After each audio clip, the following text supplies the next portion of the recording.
ಭ್ರಷ್ಟಾಚಾರ ಮುಕ್ತ ಸಮಾಜ ಹಾಗೂ ಸಮೃದ್ಧ ಸಮಾಜ ನಿರ್ಮಾಣ ಮಾಡುವುದು ನಮ್ಮ ಉದ್ದೇಶವಾಗಿದೆ ಎಂದು ರಾಷ್ಟ್ರೀಯ ಭ್ರಷ್ಟಾಚಾರ ನಿರ್ಮೂಲನೆ ಹಾಗೂ ಕಾರ್ಯಾಚರಣೆ ಸಮಿತಿ ಇಂಡಿಯಾದ ಜಿಲ್ಲಾಧ್ಯಕ್ಷ ಮಲ್ಲೇಶ್ ಟಿ ತಿಳಿಸಿದ್ದಾರೆ. ಹಾಸನದಲ್ಲಿಂದು ಸುದ್ದಿಗೋಷ್ಠಿಯಲ್ಲಿ ಮಾತನಾಡಿದ ಅವರು, ಭ್ರಷ್ಟಾಚಾರ ರಹಿತ, ಸತ್ಯಾಚಾರಯುತ ಹಾಗೂ ಸಮೃದ್ಧ ಸಮಾಜ ನಿರ್ಮಾಣದ ಉದ್ದೇಶದಿಂದ ರಾಷ್ಟ್ರೀಯ ಭ್ರಷ್ಟಾಚಾರ ನಿರ್ಮೂಲನೆ ಹಾಗೂ ಕಾರ್ಯಾಚರಣೆ ಸಮಿತಿ ಹಾಸನ ಜಿಲ್ಲೆಯಲ್ಲಿ ಅಧಿಕೃತವಾಗಿ ಆರಂಭವಾಗಿದೆ. ರಾಷ್ಟ್ರೀಯ ಭ್ರಷ್ಟಾಚಾರ ನಿರ್ಮೂಲನೆ ಹಾಗೂ ಕಾರ್ಯಾಚರಣೆ ಸಮಿತಿ ಆಫ್ ಇಂಡಿಯಾ ಸಂಸ್ಥೆಯನ್ನು 2012 ನವೆಂಬರ್ 29ರಂದು ಸ್ಥಾಪಿಸಲಾಗಿದ್ದು, ಇದು ಲಾಭರಹಿತ ಹಾಗೂ ಸರ್ಕಾರೇತರ ಸ್ವಯಂ ಸೇವಾ ಸಂಸ್ಥೆಯಾಗಿದೆ. ಮಾನವೀಯ ನೆಲೆಯ ಮೇಲೆ ಸಾಮಾಜಿಕ, ಪರಿಸರ ಹಾಗೂ ಆಡಳಿತಾತ್ಮಕ ಸಮಸ್ಯೆಗಳಿಗೆ ಪರಿಹಾರ ಕಂಡುಕೊಳ್ಳುವುದು, ಭ್ರಷ್ಟಾಚಾರ ಮುಕ್ತ ಸಮಾಜ ನಿರ್ಮಾಣ ಮಾಡುವುದು ಹಾಗೂ ಸತ್ಯಾಚಾರವನ್ನು ಉತ್ತೇಜಿಸುವುದೇ ಸಂಸ್ಥೆಯ ಮೂಲ ಉದ್ದೇಶವಾಗಿದೆ. ಸಂಸ್ಥೆಯ ಸ್ಥಾಪಕರಾದ ಡಾ ರಾಜೇಶ್ ಶುಕ್ಲಾ ಅವರು ಮಹಾತ್ಮ ಗಾಂಧಿ ಹಾಗೂ ಅಣ್ಣಾ ಹಜಾರೆ ಅವರ ಸಿದ್ಧಾಂತಗಳಿಂದ ಪ್ರೇರಿತರಾಗಿ ಭಾರತೀಯ ಸಂವಿಧಾನದ ಅಡಿಯಲ್ಲಿ ದೇಶದ ಹಿತಕ್ಕಾಗಿ ಕಾರ್ಯನಿರ್ವಹಿಸುತ್ತಿದ್ದಾರೆ. ಇಂದಿಗೆ ದೇಶದ ವಿವಿಧ ರಾಜ್ಯಗಳಲ್ಲಿ ಸಂಸ್ಥೆ ಕಾರ್ಯನಿರ್ವಹಿಸುತ್ತಿದ್ದು, ಸುಮಾರು 1 ಲಕ್ಷಕ್ಕೂ ಹೆಚ್ಚು ಸದಸ್ಯರು ನೋಂದಾಯಿತರಾಗಿದ್ದಾರೆ ಎಂದರಲ್ಲದೆ ಹಾಸನ ಜಿಲ್ಲಾ ಸಮಿತಿಯು ಸಾರ್ವಜನಿಕರಿಗೆ ಸೇವೆ ಸಲ್ಲಿಸುವ ಉದ್ದೇಶದಿಂದ ಕಾರ್ಯಾರಂಭ ಮಾಡಿದ್ದು, ಸರ್ಕಾರಿ ಕಚೇರಿಗಳಲ್ಲಿ ಎದುರಾಗುವ ವಿಳಂಬ, ಲಂಚ ಹಾಗೂ ಭ್ರಷ್ಟಾಚಾರ ಪ್ರಕರಣಗಳನ್ನು ಸಮಿತಿಯ ಗಮನಕ್ಕೆ ತರಬೇಕೆಂದು ನಾಗರಿಕರಿಗೆ ಮನವಿ ಮಾಡಲಾಗಿದೆ ಎಂದರು. ಡಾಕ್ಟರ್ ಆಗಿದ್ದರು.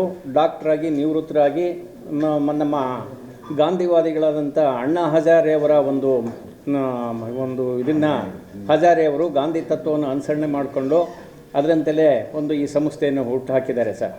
ಸಂಸ್ಥೆ ತುಂಬ ಚೆನ್ನಾಗಿ ಕೆಲಸ ಮಾಡ್ತಾ ಇದ್ದಾರೆ. ಇವತ್ತು ದೇಶದಲ್ಲಿ ಸುಮಾರು ಲಕ್ಷಾಂತರ ಜನ ಇದರ ಪದಾಧಿಕಾರಿಗಳಾಗಿದ್ದಾರೆ. ಈ ರಾಷ್ಟ್ರ ಮಟ್ಟದಲ್ಲಿ ಪ್ರಾರಂಭವಾದಂಥ ಸಂಸ್ಥೆಯನ್ನು ರಾಜ್ಯ ಮಟ್ಟದ ಎಲ್ಲ ರಾಜ್ಯಗಳಲ್ಲೂ ಕೂಡ 31 ರಾಜ್ಯಗಳಲ್ಲೂ ಕೂಡ ಪ್ರಾರಂಭ ಮಾಡಲಾಗಿದೆ. ಹಾಗೆ ರಾಜ್ಯಗಳಲ್ಲಿ ಅಲ್ಲದೇ ಜಿಲ್ಲಾ ಮಟ್ಟದಲ್ಲೂ ಕೂಡ ಇದನ್ನು ಯಾಕೆ ಪ್ರಾರಂಭ ಮಾಡಬಾರ್ದು ಅಂತಕ್ಕಂಥ ದೂರದೃಷ್ಟಿ ಮನೋಭಾವನೆಯಿಂದ ಇದು ಮಾಡಿದಾಗ ಎಲ್ಲ ಕರ್ನಾಟಕದ 31 ಜಿಲ್ಲೆಗಳಲ್ಲೂ ಕೂಡ ಈ ಸಂಸ್ಥೆ ಪ್ರಾರಂಭವಾಗಿದೆ. ಕಳೆದ ತಿಂಗಳು 15/12/2025 ಹಾಸನದಲ್ಲೂ ಕೂಡ ಅಧಿಕೃತವಾಗಿ ಈ ಸಮಿತಿ ರಚನೆ ಆಗಿದೆ ಸರ್. ಈ ರಚನೆ ಆಗಿರ್ತಕ್ಕಂಥ ಸಮಿತಿಗೆ ನಮ್ಮ ಪ್ರಥಮ ಜಿಲ್ಲಾ ಅಧ್ಯಕ್ಷರಾಗಿ ಟಿ ಮಲ್ಲೇಶ್ವರವರನ್ನು ನೇಮಕ ಮಾಡಲಾಗಿದೆ. ನಾನು ಪ್ರಧಾನ ಕಾರ್ಯದರ್ಶಿಯಾಗಿ ಕೆಲಸ ಮಾಡ್ತಾಯಿದ್ದೀನಿ.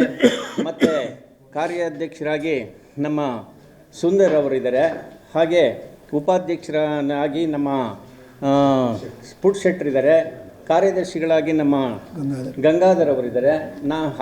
ಪತ್ರಿಕಾಗೋಷ್ಠಿಯಲ್ಲಿ ಕಾರ್ಯಾಧ್ಯಕ್ಷ ಎಂಎಸ್ ಸುಂದರ್, ಪ್ರಧಾನ ಕಾರ್ಯದರ್ಶಿ ಸಣ್ಣಗೌಡ, ಖಜಾಂಚಿ ಜಯಕುಮಾರ್, ಕಾರ್ಯದರ್ಶಿ ಎಸ್ ಗಂಗಾಧರ್ ಇತರರು ಉಪಸ್ಥಿತರಿದ್ದರು.